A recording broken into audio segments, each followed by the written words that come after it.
parlons de ce projet, Lèvons-nous et bâtissons. Pourquoi, selon vous, faut-il construire un temple? Puisque l'église aujourd'hui est un lieu de rassemblement, mais vous parlez de construction d'un temple. Alors, je vais dire simplement, quelle pourrait être la réelle motivation pour un chrétien d'investir dans un tel projet? Avoir sa maison. Tu as ta maison naturelle, physique, où tu es protégé des intempéries, où il y a ta femme, ton mari, tes enfants qui t'attendent. On appelle ça un cocon familial. Une maison, c'est un repère dans la vie. Dieu ne nous appelle pas à être des SDF spirituels, mais à avoir une maison. Je me rappelle moi-même, quand j'habitais à Goussainville, avant d'habiter à Goussainville, puisque nous étions logés chez des amis, le jour où j'ai eu entre mes mains la clé de mon appartement, je me suis dit, enfin, chez moi, que ce soit un petit appartement ou une grande maison, eh bien, il en est de même dans la maison de Dieu. Nous devons avoir une maison spirituelle. Bien que la Bible déclare que nous sommes le temple de Dieu, la maison de Dieu, mais tu as besoin d'avoir la maison de Dieu physique où tes frères et sœurs viendront pour avoir une communion fraternelle. Ce n'est pas moi qui le dis, c'est la Bible. D'accord, Anastel, pour rebondir sur ce que nous avons posé, enfin sur la question que nous avons posée à l'évangéliste. Alors, donc pour la jeunesse aujourd'hui, est-ce que vous sentez vraiment un intérêt à vous investir dans un tel projet?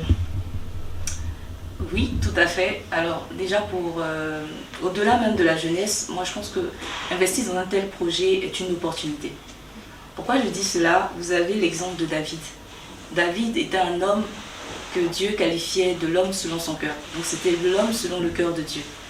Mais il y a une chose qui va se passer. David a eu le désir de construire un temple pour Dieu. Mais Dieu va lui dire non. Donc Dieu refuse à son serviteur de lui construire un temple. Pourquoi? Parce que David avait versé trop de sang. Donc David n'a même pas pu, entre guillemets, réaliser le désir de son cœur. Et Dieu va lui dire, parce que tu as versé trop de sang, ce n'est pas toi qui me bâtirais une maison, mais plutôt un de tes enfants. Et c'est Salomon, on va voir, qui va construire un temple à la gloire de Dieu. Mais David va faire quelque chose qui personnellement m'a marqué. La Bible dit que David va rassembler des matériaux pour son fils Salomon. Vous dites que, en fait, pour lui, c'était primordial de s'investir dans une telle œuvre. Et aujourd'hui, l'opportunité nous est donnée au sein de Grâce et Merveille. Je pense que ce genre d'opportunité peut arriver une fois dans la vie d'une personne. Bonjour à tous et merci d'être avec nous sur MEX TV, c'est une chaîne chrétienne pour la gloire du Seigneur qui fait des émissions pour nous exhorter en tant que chrétiens et nous amener à nous attacher davantage à notre Seigneur Jésus-Christ. Aujourd'hui, je suis donc avec l'église évangélique Grâce et Merveille de Paris. Et sur mon plateau, j'aurai donc à échanger avec l'évangéliste Laurent et la sœur Anastel. Bonjour à vous. Bonjour. Et merci d'avoir accepté notre invitation. Avant de commencer donc cette émission qui parlera bien sûr d'un projet qui nous tient tous à cœur, le projet Lèvons-nous et bâtissons, qui est un projet pour la construction d'un temple pour la gloire du Seigneur. Évangéliste, avec votre permission, est-ce qu'on peut prier, consacrer ce moment à Dieu avant de commencer réellement l'émission? Bien sûr. Baissons nos têtes et recueillons-nous. Éternel notre Dieu, nous voulons te bénir, te glorifier, t'exalter, te remettre, Seigneur mon Dieu, ce moment entre tes saintes mains. Merci Seigneur pour ta présence. Tu dis dans ta parole que là où 2 ou 3 sont assemblés en ton nom, tu es au milieu de nous. Nous le croyons. Merci de disposer de toutes choses, de nous accorder ta sagesse, ta grâce, ta force, et que par ton Esprit Saint, nous puissions recevoir l'inspiration et pouvoir donner, Seigneur mon Dieu, de bonnes réponses à ton peuple. Nous voulons encore te dire merci, Seigneur, parce que nous croyons qu'au travers de ce plateau, tu vas toucher, Seigneur mon Dieu, tes enfants qui ont besoin de toi. Alors merci encore, Seigneur, que toute la gloire te revienne. Au nom de Jésus. Amen. Amen. En tout cas, merci. Je précise que nous sommes là pour parler d'un projet, Lèvons-nous et bâtissons. Depuis donc le début de l'année, l'église Grâce et Merveille de Paris s'est donc investi dans un projet de construction d'un temple pour la gloire de Dieu. Alors, avant d'aborder ce sujet, Anne-Estelle et Évangéliste, on va faire un petit tour, c'est-à-dire parler de l'actualité en griffe au travers de 2 petites questions et après nous allons entrer dans le vif du sujet. Donc, Évangéliste, je vais commencer d'abord par vous. La première question que je vais vous poser, c'est au regard de tout ce qui se passe aujourd'hui dans le monde, en tant qu'ancien de l'Église et ancien dans la foi, quels conseils vous pourriez donner aux chrétiens afin de raffermir ou, on va dire, de préserver leur foi? Donc en fait, par rapport à tout ce qui se passe, tout ce que nous entendons dans l'actualité. La réponse est simple. Au regard de tous les événements, nous remarquons une chose, il y a une accélération du temps prophétique. Et tout ce qui avait été annoncé par les anciens prophètes dans l'Ancien Testament, ensuite, lorsque Jésus-Christ lui-même est venu et qu'au travers de Matthieu 24, il a commencé à énumérer tout ce qui se passerait à la fin des temps, nous ne pouvons pas dire que nous ne sommes pas dans cette partie annoncée par notre Seigneur Jésus-Christ. Oui, nous sommes à la fin des temps et il est temps que le peuple de Dieu affermisse sa foi. En faisant quoi? Alors, pour affermir sa foi, c'est simple. Restez attaché à Jésus-Christ. Restez attaché à Jésus-Christ. La Bible déclare qu'au commencement était la parole, et la parole était avec Dieu, et la parole était Dieu. Que remarquons-nous? Jésus-Christ est la parole. Si tu t'attaches à la parole, tu t'attaches à Jésus-Christ. Il est l'encre de ton âme. Tu seras affermi en lui et tu avanceras. Il te préparera avec l'aide du Saint-Esprit afin que, au temps marqué par Dieu, c'est-à-dire le temps de l'enlèvement, tu sois enlevé comme des millions d'enfants de Dieu qui ont cette espérance, l'espérance de la vie éternelle. D'accord. Nous, en tant que chrétiens, quand on dit par exemple, il faut t'attacher au Seigneur, mais dans le détail, s'attacher à Dieu représente quoi pour un chrétien? Qu'est-ce qu'il doit faire concrètement qui montrerait son attachement à Dieu? Concrètement, la parole doit avoir la première au place. quotidien, c'est ça? C'est-à-dire, plus que méditer, mettre en pratique la parole. Oui, il est bon de lire la parole, il est bon d'étudier la parole, il est bon de méditer la parole, mais à quoi sert-il à un homme de uniquement méditer la parole et de ne pas la mettre en pratique? Ne vous bornez pas à écouter ma parole, dit le Seigneur, mais mettez-la en pratique. Cela nous amènera à un affermissement en étant sûr et certain que ce que le Seigneur a dit dans sa parole, il le fera. Si tu es attaché à lui, il s'attachera à toi. Amen. Alors tu seras affermi. À l'Estelle, on va juste parler un peu de s'attacher à Dieu, surtout pour la jeunesse. Parce que enfin pas que moi, mais nous constatons tous que de plus en plus des jeunes sont plus attachés à tout ce qui est antique qu'au Seigneur. Et ça, c'est un grand problème que nous rencontrons. Quand je dis nous, c'est nous en tant que parents, c'est nous en tant que responsables, c'est nous en tant que nous voyons ces jeunes chrétiens qui s'attachent plus à tout ce qui est réseaux sociaux par rapport à la parole. Est-ce que tu pourras rebondir sur ce fait? Oui. Moi, je pense que déjà, ce qu'il faut faire dans les églises pour amener les jeunes à s'intéresser à l'œuvre de Dieu et surtout aux communautés locales, c'est de créer des projets, de créer en fait un cadre où les jeunes seront épanouis. Donc s'il n'y a pas de cadre dans lequel les jeunes sont épanouis, forcément leur recours restera les réseaux sociaux. Donc il faudra en fait faire fédérer les jeunes par des concepts que eux-mêmes apprécient, par des concepts que eux-mêmes aussi suggèrent aux églises. Par exemple des sorties de tentes, ça peut être des activités en fait où c'est vraiment en fait un cadre où les jeunes s'expriment. Pas uniquement les cultes du dimanche, parce que les jeunes viennent à l'église, mais si s'ils n'arrivent pas en fait à vraiment avoir un cadre d'épanouissement, forcément c'est sur les réseaux qu'ils vont plonger. Donc voilà, créer un cadre où les jeunes s'épanouissent, créer un cadre où les jeunes sont réellement... En fait, un cadre qui va plus les absorber en griffe. Exactement. Positivement. Exactement. C'est-à-dire, aujourd'hui, en tant que chrétien, on peut créer... on va féliciter par exemple le fondateur de cette chaîne, par exemple. Exactement. Où des jeunes chrétiens peuvent venir s'exprimer. Et donc, vous... Au lieu, par exemple, je ne vais pas citer un réseau social particulier, mais si en tant que chrétien on arrive à créer ce genre de choses qui pourraient peut-être rassembler un maximum de chrétiens de diverses communautés, qui pourraient se retrouver lors d'une sortie, qui pourraient aller déjeuner quelque part. C'est de ça que vous parlez. Donc, ça va plus créer le lien. Bon, je ne sais pas si je l'ai bien compris. C'est exactement ça. En fait, aujourd'hui, nous sommes dans un pays où il y a plusieurs églises évangéliques. Et si nous disons que nous sommes dans un même esprit, il faudrait peut-être créer des activités, comme vous venez de le dire, des activités de détente, mais où plusieurs églises sont rassemblées, donc plusieurs jeunes sont rassemblés. Je crois que ça créerait déjà un lien et ça permettrait de parler d'autres choses que de ce qu'on entend peut-être à l'école ou au travail. Parce que si les jeunes chrétiens ont des liens solides entre eux, forcément ils parleront des choses de Dieu, des choses qui aideront leur foi à grandir. D'accord.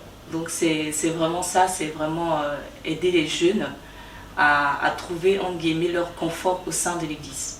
Je suis désolée de vous avoir interrompu, est-ce que vous avez déjà créé ce genre de lien au sein de l'Église Grâce et Merveille de Paris? Au sein de l'Église Grâce et Merveille de Paris, il existe l'organisation de la jeunesse. Nous essayons tant bien que mal de faire des activités pour que les jeunes puissent s'exprimer. Et ces activités, nous les faisons hors de l'église. Donc déjà, on change de cadre. Je pense que se retrouver dans une maison, dans un appartement, c'est pas pareil que se retrouver dans une salle d'église où on a le pasteur, etc. Donc le fait de se retrouver entre nous les jeunes, ça aide certains jeunes qui n'arrivaient pas peut-être à prier seuls, à pouvoir trouver un cadre où ils voient leurs camarades le faire et ensuite, eux aussi, ça les pousse à faire la même chose. Donc, aujourd'hui, nous continuons nos activités, bien sûr, mais ce que nous essayons de faire en plus, c'est de faire des activités détente où on peut faire, par exemple, des séances de bowling, des sorties au restaurant. Donc, au-delà même du cadre chrétien, donc de l'aspect spirituel, on essaie de créer un cadre plus dynamique pour permettre aux jeunes de s'exprimer et de pouvoir aussi avoir une sorte de, j'ai envie de dire, une sorte de famille, en fait. De famille et je pense que c'est vraiment ça qui va aider les jeunes peu à peu à sortir des réseaux sociaux, parce que s'ils sont occupés, forcément ils ne pourront pas faire autre chose ils ne pourront pas rester sur les réseaux sociaux. Ce qui emmène, j'ai envie de dire, les jeunes à passer plus de temps sur les réseaux, c'est l'oisiveté. Donc il faut savoir les occuper positivement, si on peut le dire. D'accord. Donc là, après avoir parlé, je reviendrai vers vous, je vais encore échanger avec l'évangéliste Laurent. Alors, évangéliste, elle a parlé de la jeunesse. Là, en dehors de la jeunesse, il y a les papas, les mamans qui souvent peuvent se plaindre de ne pas être très occupés par l'église. C'est-à-dire qu'il y a peut-être moins d'activités. Les jeunes, oui, je vois qu'il y a plusieurs activités. Mais est-ce que c'est pareil au niveau des seniors, si on peut le dire un peu, des parents de certain âge? Est-ce que vous avez déjà pensé à ça au sein de l'église Grâce et Merveille ou pas? Alors oui, moi j'ai une réponse. Si nous prenons la Bible en Genèse chapitre 2 au verset 18, il est écrit « L'Éternel Dieu dit, il n'est pas bon que l'homme soit seul. Je lui ferai une aide semblable à lui. » Je pense que tout est résumé dans ce verset 18 de la Bible. L'homme est fait à l'image de Dieu et selon sa ressemblance.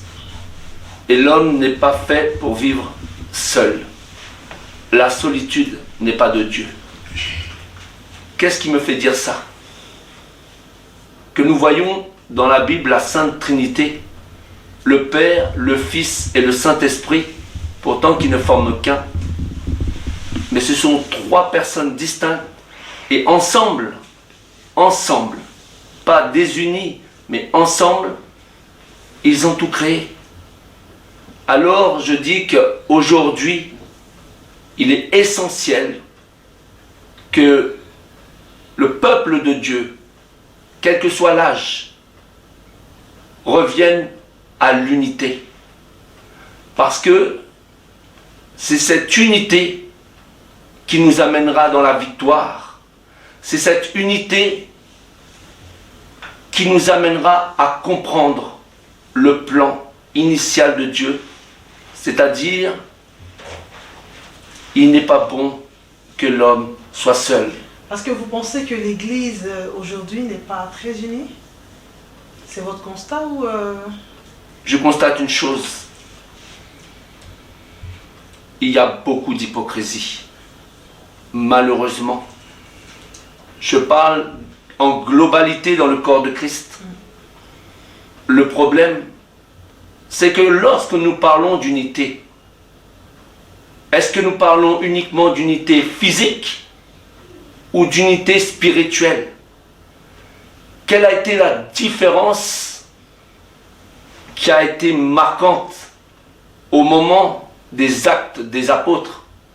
Quand nous lisons la Bible dans Actes, au chapitre 1, et que nous voyons qu'ils étaient tous unis dans un même lieu, quel que soit ton âge, quelle que soit ta couleur, quelle que soit la religion que tu pratiquais avant de venir à Christ, c'est le moment de s'unir. Et c'est dans cette unité qui n'est pas physique seulement, mais spirituelle, qui a fait que le Saint-Esprit est descendu dans la chambre haute le jour de la Pentecôte. Et jusqu'à aujourd'hui, cela a fait toute la différence. D'accord. Alors donc c'est pour cela que l'Église Grâce et Vervest s'est donc investie depuis le début de l'année dans la construction d'un temple propre. C'est ça, propre à lui. Tout à fait. Ou à elle, on parlait d'église. Aujourd'hui, parlons de ce projet, Lèvons-nous et bâtissons. Pourquoi, selon vous, faut-il construire un temple? Puisque l'église aujourd'hui est un lieu de rassemblement, mais vous parlez de construction d'un temple. Alors, je vais dire simplement, quelle pourrait être la réelle motivation pour un chrétien d'investir dans un tel projet? Avoir sa maison. Tu as ta maison naturelle, physique, où tu es protégé des intempéries, où il y a ta femme, ton mari, tes enfants qui t'attendent. On appelle ça un cocon familial. Une maison, c'est un repère dans la vie. Dieu ne nous appelle pas à être des SDF spirituels, mais à avoir une maison. Je me rappelle moi-même, quand j'habitais à Goussainville, avant d'habiter à Goussainville, puisque nous étions logés chez des amis, le jour où j'ai eu entre mes mains la clé de mon appartement, je me suis dit, enfin, chez moi, que ce soit un petit appartement ou une grande maison, eh bien, il en est de même dans la maison de Dieu. Nous devons avoir une maison spirituelle. Bien que la Bible déclare que nous sommes le temple de Dieu, la maison de Dieu, mais tu as besoin d'avoir la maison de Dieu physique où tes frères et sœurs viendront pour avoir une communion fraternelle. Ce n'est pas moi qui le dis, c'est la Bible. D'accord, Anastel, on va rebondir sur ce que nous avons posé, enfin sur la question que nous avons posée à l'évangéliste. Alors, donc pour la jeunesse aujourd'hui, est-ce que vous sentez vraiment un intérêt à vous investir dans un tel projet? Oui, tout à fait. Alors déjà au-delà même de la jeunesse, moi je pense que investir dans un tel projet est une opportunité. Pourquoi je dis cela? Vous avez l'exemple de David. David était un homme que Dieu qualifiait de l'homme selon son cœur. Donc c'était l'homme selon le cœur de Dieu. Mais il y a une chose qui va se passer. David a eu le désir de construire un temple pour Dieu. Mais Dieu va lui dire non. Donc Dieu refuse à son serviteur de lui construire un temple. Pourquoi? Parce que David avait versé trop de sang. Donc David n'a même pas pu, entre guillemets, réaliser le désir de son cœur. Et Dieu va lui dire, parce que tu as versé trop de sang, ce n'est pas toi qui me bâtirais une maison, mais plutôt un de tes enfants. Et c'est Salomon, on va voir, qui va construire un temple à la gloire de Dieu. Mais David va faire quelque chose qui personnellement m'a marqué. La Bible dit que David va rassembler des matériaux pour son fils Salomon. Vous dit que, en fait, pour lui, c'était primordial de s'investir dans une telle œuvre. Et aujourd'hui, l'opportunité nous est donnée au sein de Grâce et Merveille. Je pense que ce genre d'opportunité peut arriver une fois dans la vie d'une personne. Donc, à chacun de nous de saisir cette opportunité, de s'investir réellement dans ce projet. Et on va voir que Salomon, lorsqu'il commençait à bâtir le temple de Dieu, il était un jeune garçon en fait. Salomon était un jeune garçon. Donc Salomon ne cherchait pas à acheter le dernier iPhone 17 en fait. Il voulait en fait quelque chose de précieux pour son Dieu. Parce qu'il n'y avait pas cela à son époque peut-être. C'est vrai qu'il n'y avait pas cela, mais il y avait encore d'autres. Il avait plus envie d'investir dans la maison de Dieu que d'acheter des choses. Je caricature avec des choses en fait qui existent aujourd'hui, parce que nous sommes dans un monde où effectivement la technologie évolue et chaque jeune a envie réellement de s'approprier le dernier téléphone, la dernière voiture, la dernière chaussure, etc. Mais pour Salomon, ce n'était pas cela. Salomon était un jeune, mais il a préféré prendre de son argent, de son trésor et l'investir pour la maison de Dieu, pour quelque chose qui est durable et qui dure éternellement. Parce qu'après Salomon, il y a eu ses enfants, il y a eu ses arrière-petits-enfants, ils ont pu bénéficier de ce temple-là. Donc la jeunesse qui aujourd'hui s'investit dans un tel projet laisse aussi un héritage pour sa progéniture et pour la progéniture de sa progéniture. D'accord. Évangéliste, je peux vous demander, parce que nous sommes déjà presque à la fin de cette émission, est-ce que vous pourrez regarder votre caméra et lancer l'appel par rapport à ce projet, les Vauneau et Bâtissons de l'église Grâce et Merveille de Paris? Si tu aimes Dieu, pas juste d'une manière, comme on le dit, j'aime Dieu, mais si tu l'aimes vraiment de tout ton cœur, de toute ton âme, de toute ta force, alors tu ne peux pas rester insensible au cri du cœur, non pas du pasteur, non pas de l'église, mais de Dieu. Ce qui me frappe dans la Bible, puisque la Bible a été écrite pour notre enseignement, c'est que tout a déjà été écrit par le Seigneur. Quand Jacob a pris une pierre, qu'il a mis de l'huile sur cette pierre et que cet endroit a été appelé El Bethel. Ça veut dire la maison de Dieu. C'est la volonté de Dieu pour chaque église, y compris Grâce et Merveille de Paris, que nous ayons notre maison. J'ai bien dit notre maison. Ça veut dire que tu te l'appropries.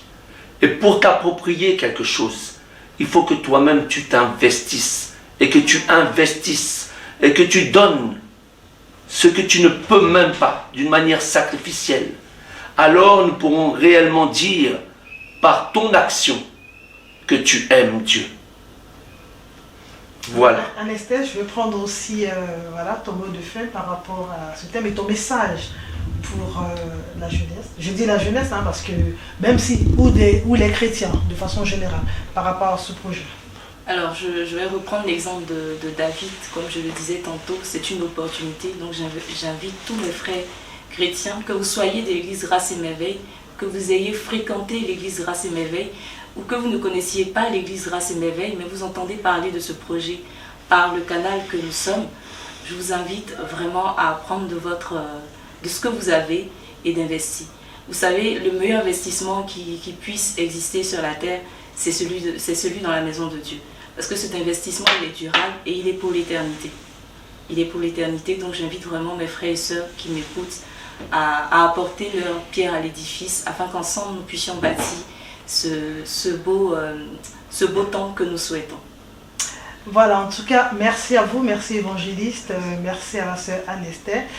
En tout cas, vous avez tous compris, l'église Grâce et Merveille de Paris, donc a commencé depuis le début de l'année à travailler sur ce vaste projet, les Vauneau et Bâtissons, pour bâtir un temple pour la gloire du Seigneur. Comme Anesther l'a dit, c'est un temple pour moi, pour mon frère, pour ma soeur, que tu sois de l'église ou pas, c'est un temps pour la gloire de Dieu, pour notre Seigneur. Et tout le monde peut être invité un jour ou l'autre à venir dans ce temple. C'est pour nos enfants, c'est pour la génération à venir. Donc, où que vous soyez membre ou pas, si vous sentez le besoin dans votre cœur de participer à construire quelque chose pour notre Seigneur, n'hésitez pas à contacter l'église Grâce et Merveille pour vous investir dans ce projet. Et Dieu sait se souvenir des personnes qui lui sont fidèles et qui s'impliquent dans son œuvre. Soyez bénis et restez toujours sur MES TV, la chaîne chrétienne qui parle et qui annonce l'évangile tous les jours. Soyez bénis et à très vite. Au revoir.